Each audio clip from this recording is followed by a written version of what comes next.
పెద్దల సమక్షంలో, బంధుమిత్రుల సమక్షంలో, వేద మంత్రాల సాక్షిగా మన పెళ్లి జరిగింది. మన పెళ్లికి సాక్ష్యం పెద్దలు, వేద మంత్రాలే తప్ప కోర్టులు, చట్టాలు కావు. అందుకే ఏ పెద్దల సమక్షంలో, ఏ వేద మంత్రాల సాక్షిగా నేను నీ మెడలో 3 ముళ్ళు వేశాను, ఆ పెద్దల సమక్షంలోనే, ఆ వేద మంత్రాల సాక్షిగానే నేను వేసిన 3 ముళ్ళు విప్పేస్తాను.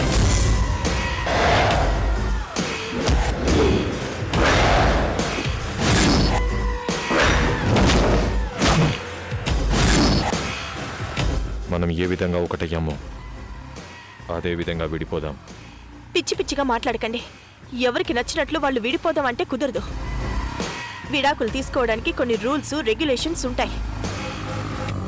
డివోర్స్ అనేవి కోర్టు ద్వారానే తీసుకోవాలి. అన్నీ తెలిసి కూడా మీరు ఇలా మాట్లాడడం బాలేదు. మనం కోర్టులోనే విడాకులు తీసుకోవాలి. లాయర్ దగ్గరికి వెళ్దాం, పదండి. మీనాక్షి, మన జాతకాలు చూసింది కోర్టు కాదు, మన పెళ్లి సంబంధం కుదిర్చింది కోర్టు కాదు. పెళ్లి చూపులు ఏర్పాటు చేసింది కోర్టు కాదు. పెళ్లి చూపుల్లో ఒకరినొకరు ఇష్టపడింది కోర్టు అనుమతితో కాదు. కోర్టు నోటీస్తో మన పెళ్లి జరగలేదు, కోర్టులో మన పెళ్లి జరగలేదు. 7 అడుగులు వేసింది, కొంగుముళ్ళు వేసింది, నీ మెడలో 3 ముళ్ళు వేసింది, ఏది కోర్టు ద్వారా జరగలేదు. ఇవన్నీ కోర్టు ద్వారా జరిగినప్పుడు విడాకులు మాత్రం కోర్టు ద్వారా ఎందుకు తీసుకోవాలి? ఎవరికి తోచినట్లు వాళ్ళు చేస్తారంటే కుదరదు. మీరు చెప్పినట్టు ప్రపంచంలో ఎక్కడా జరగదు. జరగాలి, జరిగి తీరాలి. మనం భార్యాభర్తలు అవ్వడానికి సమాజం దీవించింది. ఈ సమాజం మనల్ని భార్యాభర్తలను గుర్తించింది, అంగీకరించింది. మనల్ని భార్యాభర్తలు చేసిన సమాజానికి చెప్పకుండా కోర్టు ద్వారా విడాకులు తీసుకుంటే ఈ సమాజాన్ని మనం అవమానించినట్టుంటుంది.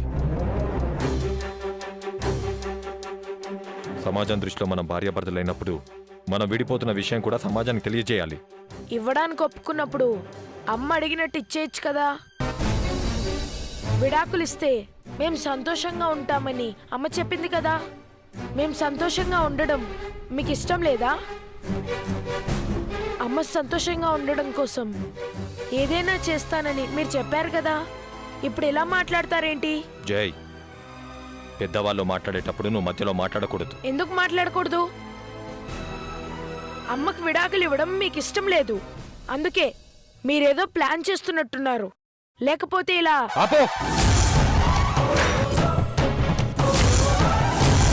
మాట్లాడదని చెప్పాను కదా. భార్యాభర్తలు మాట్లాడుతుంటే ఎవరు మధ్యలో మాట్లాడకూడదు. అది కొడుకైనా కూతురైనా ఎవరైనా సరే, అర్థమైందా? సైలెన్స్. చూడు మీనాక్షి, మనం విడిపోవడం అనేది నేను చెప్పినట్టుగానే జరగాలి. నీ నిర్ణయంలో ఎటువంటి మార్పు లేనట్టు నా నిర్ణయంలో కూడా ఎటువంటి మార్పు ఉండదు.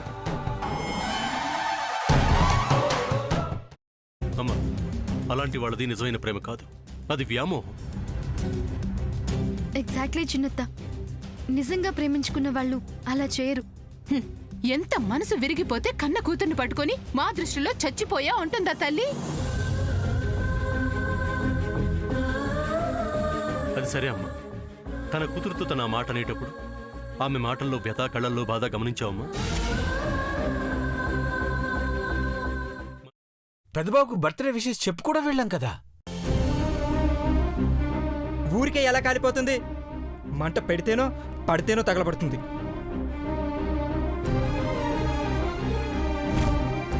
కరెక్ట్ చిన్నబాబు, నీకొచ్చినట్టే నాకు డౌట్ వచ్చింది.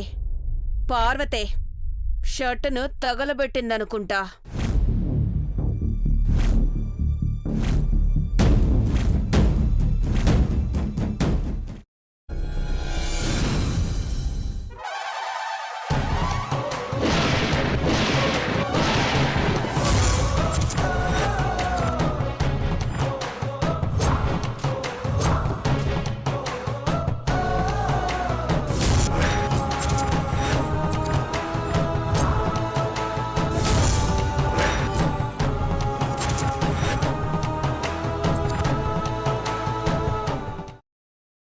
తర్వాత పొట్టు తీసేసి చాప్ చేసి పక్కన పెట్టుకోవాలి. ఒక ప్యాన్లో కొద్దిగా నూనె వేడి చేసి అందులో ఆవాలు, మినప్పప్పు, శనగపప్పు, కరివేపాకు, సన్నగా తరిగి పెట్టుకున్న ఉల్లిపాయలు వేసుకుని 1 నిమిషం పాటు వేయించుకోవాలి. ఆ తర్వాత కాల్చి కట్ చేసి పెట్టుకున్న వంకాయని కూడా అందులో వేసుకుని బాగా మిక్స్ చేసి బౌల్లోకి ట్రాన్స్ఫర్ చేసుకుని అందులో తగినంత చిక్కటి పెరుగు లేదా పల్చటి పెరుగు వేసుకుని మిక్స్ చేసి అన్నంతో కానివ్వండి, చపాతీతో కానివ్వండి సర్వ్ చేసినా చాలా బాగుంటుంది.